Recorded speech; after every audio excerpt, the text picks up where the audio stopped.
You're tuned in to B&T Unscripted. Get ready for raw, real, and unfiltered conversations with the award-winning radio show host Tiffany K and her co-host and fiancé Brandon. It's life, love, and laughter. Unscripted, unpredictable, and unforgettable. Buckle up. You're listening to B&T Unscripted. We're back. Hello. Hello. I was just at giving it. you like the 3, 2, 1 countdown. And you know what was Yes. going through my head when I was doing that? What? The Mario Kart. Ding, 2, 1. Yeah. Vroom. Yeah, we've been getting after it in the Mario Kart, Nintendo Switch, and stuff like that. So Mario Kart's like, I forgot how fun it is. it's very competitive. We're We're both competitive, and Sometimes we go to bed angry, but it's okay. yeah, I'm kidding. it's all on good fun. Though, Yes, in it our is. game nights and stuff. We love some good name nights. We're going to have to do a whole episode on that at some point. Shout out to Andy. We miss you, buddy. Yes, we miss you. But anyways, this is B&T Unscripted. I'm Tiffany. I'm Brandon.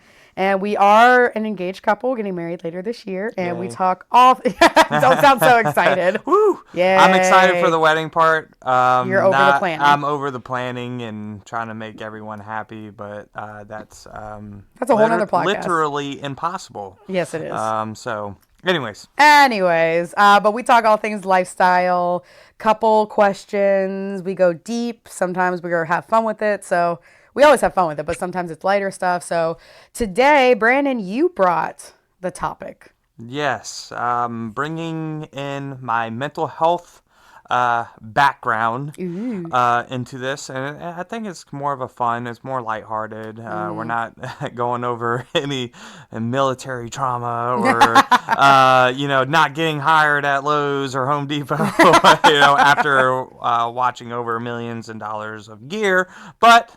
Anyways, Someone's still a little upset about that? As other people would say, bitter. Oh, Lord, you ain't bitter. But anyways,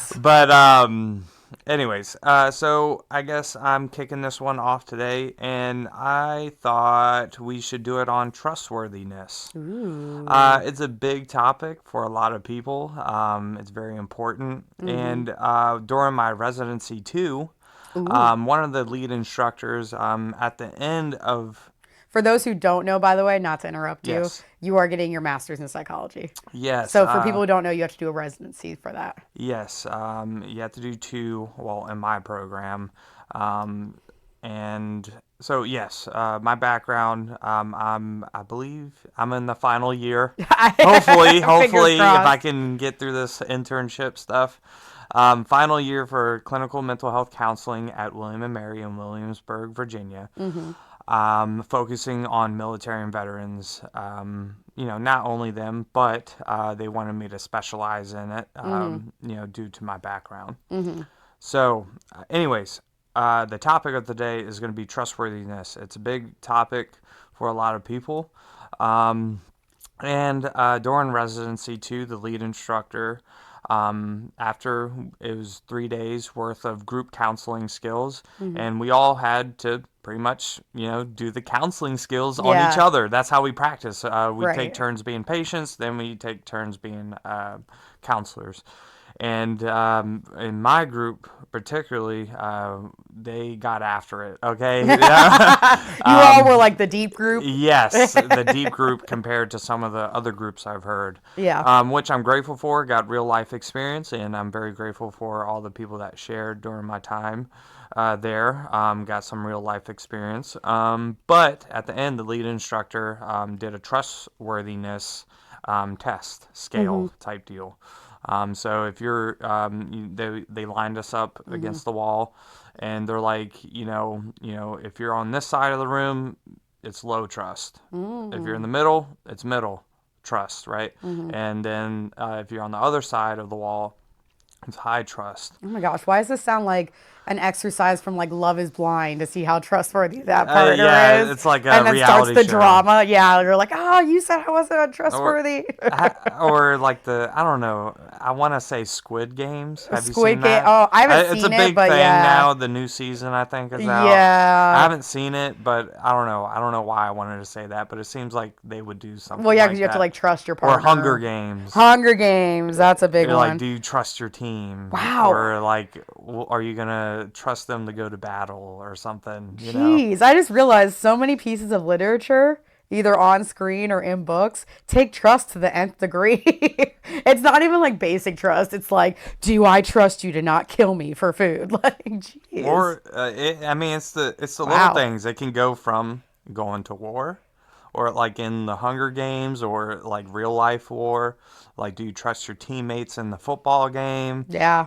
Or do you trust your waiter not to spit in your drink? It's like, it's those things, right? That trustworthiness. Yeah. We look over like how much trust we give into people. And you know what's interesting with that? Like, I know we're going to get more into this with your question and everything, but you even just saying, like, trusting your waiter not to spit in your drink or spit in your food. It's funny, but at the same time, you don't. I guess I just realized you give everybody, even though people are like, oh, I don't trust anybody. We give everybody a small amount of trust, because if we didn't, we wouldn't go to restaurants like that and sit down and order food and hope that they cooked it well in the back. I don't know about you, but I don't know the last time I was ever second guess going in, sitting down to eat anywhere. Well, I think it really starts off when you like, hey, everyone, like you're with a group of friends, let's try something new. We're in a new city, we're in a new state. Let's go on Google and look at the reviews. Yeah, that's true. That's how I think that's your first test of like, trust. Do we trust this place? Yeah. This one has 505 stars. And every one of those could have been just the restaurant lying and making 500 reviews. Well, that's the thing now. Like, people can take like AI people and it's like blind trust at this point. It's fake accounts, or I'm sure they have it on like other social media accounts. Yeah. It's like, who can we trust anymore? It's interesting. I'm putting my tinfoil hat on here. I apologize, guys. Aliens are real. Just kidding. That's a whole nother conversation. Yeah, I'm not going to go down that. We're staying on the topic of trustworthiness. But that's just interesting to point out. Like, everyone gets a basic level of trust from human beings. Even if you say you don't trust you don't trust anybody or anything, you do when you walk in that restaurant. You do when you go through that drive-through. There's just like I feel like there's an innate basic level of trust in humans. There has to be. Oh yeah. Or else we'd all be hermit crabs and like never talk to anybody or talk to, you know what I mean? Or do anything. It could be, it's interesting really deep diving it. Like, it's like, it could be a great foundation for our society. A level of trust. Like, we got to trust people driving on the road. It's true. And most of us don't, but we do. No. Yeah, especially in Northern Virginia. 95 sucks. Yeah, 95 sucks, But yeah, I mean, interesting. Really deep diving, and even like everyday life, it's really based on trust. Do we trust that security guard? Do we trust that airplane pilot to get us from point A to point B? Or do we trust our own car? That's true. Getting us to work every day, or taking our kids to school, whatever it is, so. Interesting. And then if you think about that, the downfall of that is that, dang, our trust gets broken all the time then. Yeah. If you think about it in those little scenarios, like, we say like our trust gets broken in big scenarios, like relationships, jobs, whatever. But if you think about it, our trust gets broken on a daily basis. Your car breaks down. You trusted that car. That car let you down. Yep. And you broke your trust. It's an inanimate object, but still. God damn it, Max. Max, you were supposed to hang in there. The muffler's hanging off, like hitting the ground, and stuff, and like smoke coming out of the engine. Hang in there, buddy. Hang in there. And do you ever, this is a side comment, but do you ever, if your car starts making a funny noise, you start petting it? Like the dashboard, you're like, it's okay. You can make it home. You got 500 lights on the dashboard. Okay. It's okay. It's okay, you got Max. This. You it's got okay, this. Max. We can make it to the weekend we or next payday. We can make it together. We can do it. Yes. And you think like petting it like a dog or something is gonna make it better? It's like a like good luck ritual. Like, you can do it, buddy. You can do it. And then you come into the car next day, it still works. You're like, it worked. Yes. It's okay. God's good all the time.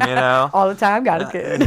Amen. But anyway, so back to trust. Yes, back to trust. So, what I found interesting, going back to the residency too, towards the end, the lead instructor said, okay, at the beginning, before, we started the whole counseling skills together, how do y'all rate? your, trustworthiness. So people moved and whatnot. I stayed in the middle. I was neutral. I kept an open mind, whatever. Some people were very low trust, and some people were actually high trust just walking into the room. Interesting. I guess, whatever the reasoning. Everyone's different, though. So it's a lot of factors that play into it, and it's a very complex thing. But, so then the lead instructor said, okay, what about after the experience of residency 2? Everyone's choice changed. Some people actually switched from high trust to either middle or to low. I went the high trust because I, felt open enough to share with people, and I felt like it was a great experience for me.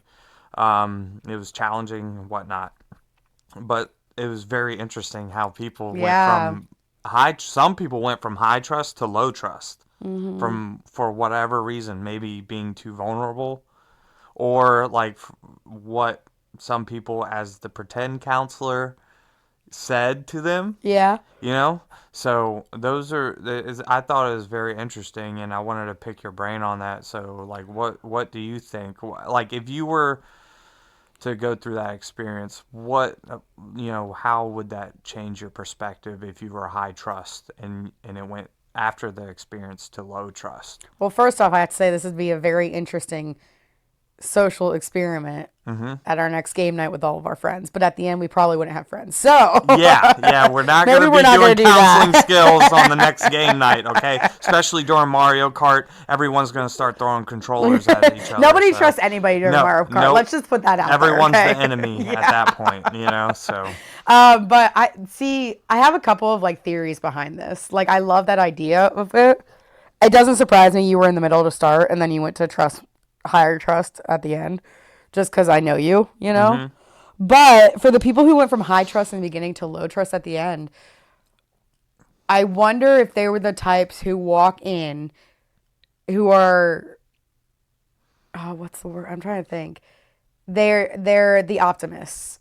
But optimists, I mean like full optimists. Like, you're an optimist, but you're also realistic. Okay. Very much so. Yep. I'm a little more optimistic than you. In a dream sense. Like, I like dream scenarios. Like, you kind of, what's that saying? Wear the rose-colored... I wear rose-colored glasses for certain things, right? Yep. And you'll admit that. Like, you'll agree. I'm more rose-colored, you're more realistic. That's why we work. Yep. But I wonder if those people who went from high trust to low trust were more the rose-colored glasses type. Let's go in completely optimistic. Yeah. Everybody's trustworthy. You know what I mean? And then they are waiting to be proven wrong. Or to be proved wrong. So throughout the sessions, they heard something that made them start to stop trusting people. And I feel like that is such a subjective thing, because it could be anything for anyone. What you base off of and your values and morals and beliefs on how you trust somebody is different for everybody. Yep. So these high trusting people that went to low trusting could have been like, maybe somebody in their group was extremely cocky about what they do, or, there are those people who are like, I'm the best.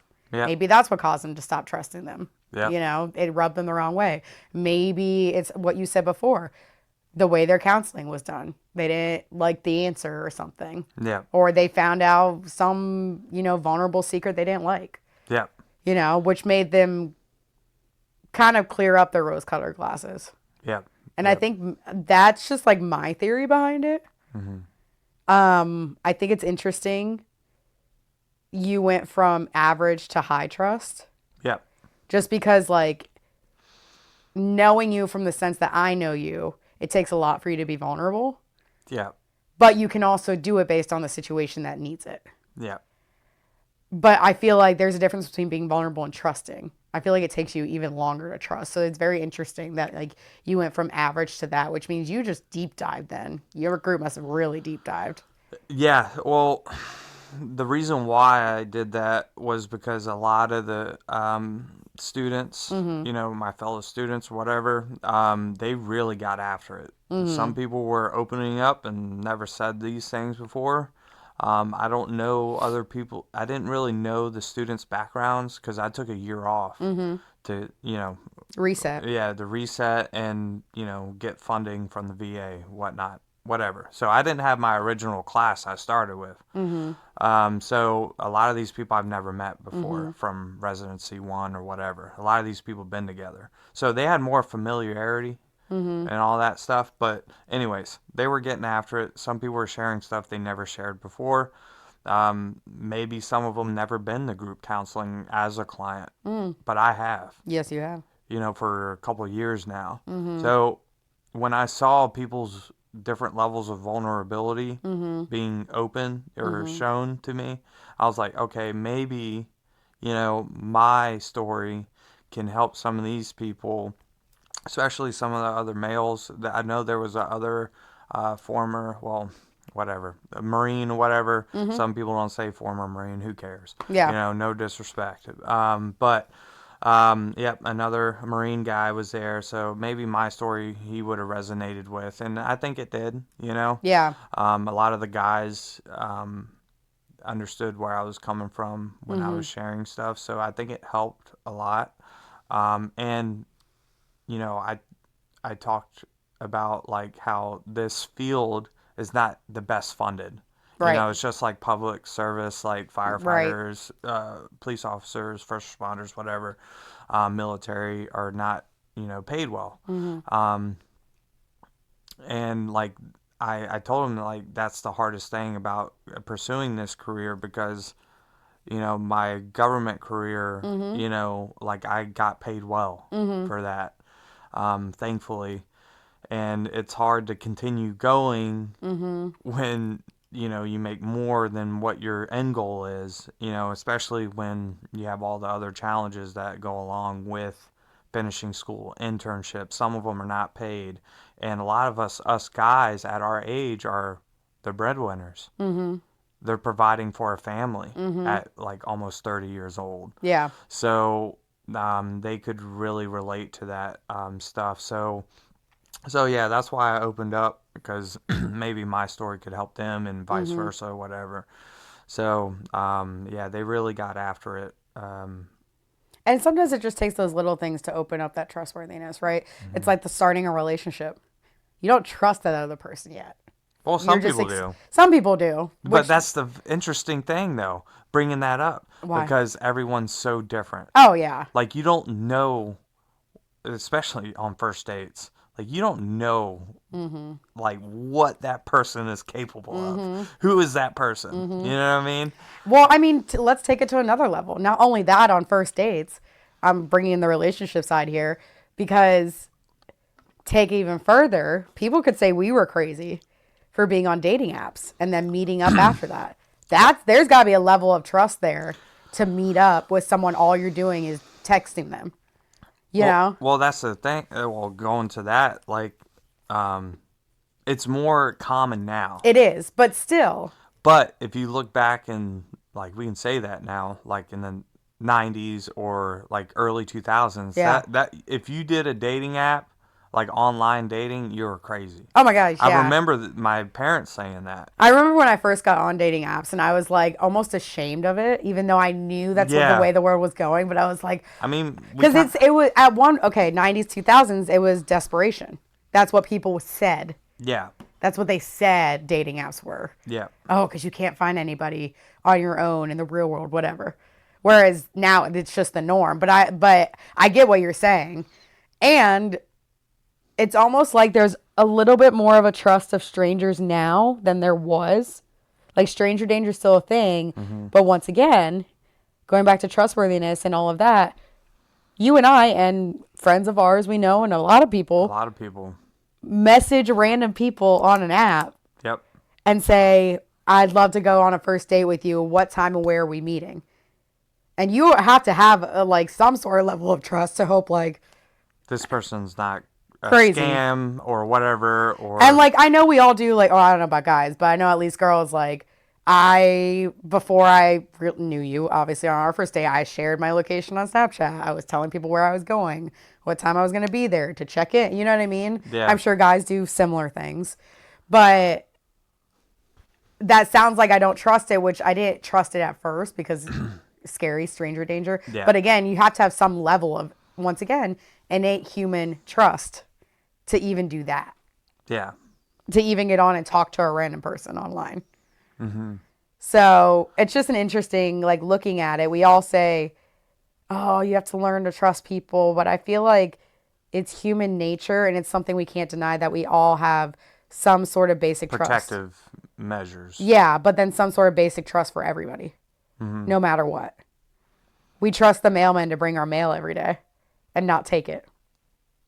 Yeah. We trust the Amazon drivers to actually leave the packages. Do their job. You know, so it's yeah, trust is just a very interesting concept. Yeah, because there's a lot of factors that play into it, and humans are very complex people. You know what I mean? Yeah, it's like, I think it's a great foundation for everything, right? Is. And I just want to say, going back to the dating stuff, people, please take some protective measures. Yes. For me as a guy, I would, even though like I'm, kind of done with Snapchat and stuff like that, but at the time I would use Snapchat to make sure this person's real. Yeah. Because there's a lot of scammers out there that take advantage of people that maybe have high trust and just trust every person that they see, So, but yeah, I just want to say that out there. Please take care of yourselves. Yes, please people. be safe. Please be safe. And if you don't take protective measures, maybe just Google some. Yeah. Like, what's some simple stuff? Like, share your location with your mom. Yep. Or parents or loved Friends one. around. Friends, best friend, whatever. Tell somebody to text you at a certain time to say, how's it going? Yep, tell them where you're at. Yep. The last location, whatever, Yep. So. But anyways, back to trust, right? Yes. It's a great foundation, great foundation. It's a great core value, and in therapy and stuff like that, we're taught, like, the counselor or therapist, whatever you want to call us, and the client relationship is the most important thing in, mental health, right? Yeah, of course. So, building that strong trust with your client is the first step of helping them get better or reach their goals, whatever you want to put in place of that. Some people might get offended with saying better or just reaching their goals, whatever it is. Because looking through some of my notes, patients who trust their clients or clinicians are more likely to adhere to the medication regimens, attend follow-up sessions, and engage in recommended activities. You know what I mean? So I think that can be applied to all life scenarios too, though. Like, if you think about it, it's easier and honestly more fulfilling in life and positive to trust than it is dealing with all the time. I don't trust someone. I don't trust this person. It's hard for me to trust anything. Like, you know what I mean? Like, I feel like it takes more energy to have that negative aspect of it and not trust people, because then you're always on the lookout for those signs, than it is to be able to build that relationship, build that trust, kind of live in the rosy world, as I like to call it, And I think it's trying to find that balance. Yeah. You know what I mean? Yeah. Like, try to protect yourself, you know what I mean, as well. But also, don't be a freaking rock. Yeah. Don't go out there not trusting anybody. Yeah. You know what I mean? It's just like, don't be a rock, like I said. Like, don't trust nobody. Everyone's out to get me. Wearing the tinfoil hat, nothing's wrong with that. But Lord. Have you seen those trust experiments, though, by the way? Like, there are actual human trust experiments over, like, decades that people have done, where they want to see how much humans trust each other to take care of each other. And so just those random people. Yeah. It's like, it's also considered art. So, like, one of them I was watching was like, they gave somebody a paintbrush and they just stood there as the body as a canvas, and they said, do anything you want. And it was like that trust of how far can you trust somebody, and are they going to protect this stranger? Yeah. So it's very interesting. Like there's so many like there's so much around trustworthiness that all we do half the time is talk about, oh, my trust is broken. Yeah. If you think about it, we talk so much about like the ways that you can break trust, but we never talk about the ways that you can actually build up trust again. It's building relationships. Yeah. You know, it's a foundation of building relationships as well. It's like, you know, you want to trust your best friend, your mom, dad, or whoever it is, you know. It's like, I mean, if you don't trust the person, you don't want to hang out with them. Yeah. You know, you don't want to, like, lend them money. Yeah. You know, because you ain't going to get that $5 back, you know, or that gas money. It's always the money, man. You know, or, like, you pay for their meal, and it's like, oh, I'll get you back, and they never do. They never do. You know, and that stuff, like, for me, it's like, all right, that bothers me. Yeah. You know, it's like, okay, I did this, you know. Unless it was a gift, it's like, all right, you know, you got to help me out here. here. Give me my money's back, please. Money is the biggest thing with trust issues. Yes. That could be like one of the hardest ones to overcome. But I don't want to keep going into the negative of like why you don't trust somebody. So what are some ways, like, do you think, or Mr. Counselor over there, that we can build trust? Yes, if you want some of the, you know, mystic mental health stuff. Mystic. Yeah, you like that one? Like building trust, like if you are that rock, you know, that doesn't want to leave your house like me, you know. Rock. Research consistently shows that trust is built through empathy, active listening, genuine warmth, consistency, and cultural sensitivity. For mental health settings, ensuring confidentiality, transparency about treatment plans, and respecting client autonomy are crucial. So all those things can be translated into everyday life, though. Because, like, empathy, you know, we can do that. Yeah. Active listening. Actively, even, like, if it's just your partner. Yeah. You know, if you want to go back to relationships, hey, guys, if you actually listen to your partner, it will go a long way. That's a note for the guys out there, for the guys. Yes, but it goes both ways, it right? Does. I'm just saying. In my opinion, it's 50-50. But anyways, I don't want to get beat up right now. There are times where you guys are like, and you don't actually listen. You know, watching football. I do that. Playing video games. Video games, whatever it is, whatever your thing is. So I just want to throw that out there. But anyways, continue. Yep. Genuine warmth, consistency, and you know your audience. So that means cultural sensitivity.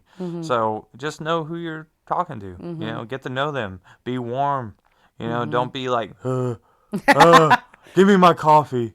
You know, it's what was that again? Don't be a caveman. Coffee. Give me the coffee. I will say that sounds like me in the morning, but I try. Hot cocoa. Hot cocoa. But anyways, all these things can translate. It doesn't have to be a mental health thing. It doesn't have to be all these statistics or anything. It's just being a good person. Yep. You know, actively listening. You'd be surprised how much people will tell you if you actually listen to them. It's really interesting. Go to your coffee shop. Listen to the barista or whatever, or the cashier. I think we get so stuck in like our everyday routine or what we have to get to next or anything that's the biggest thing is being present in that moment and listening.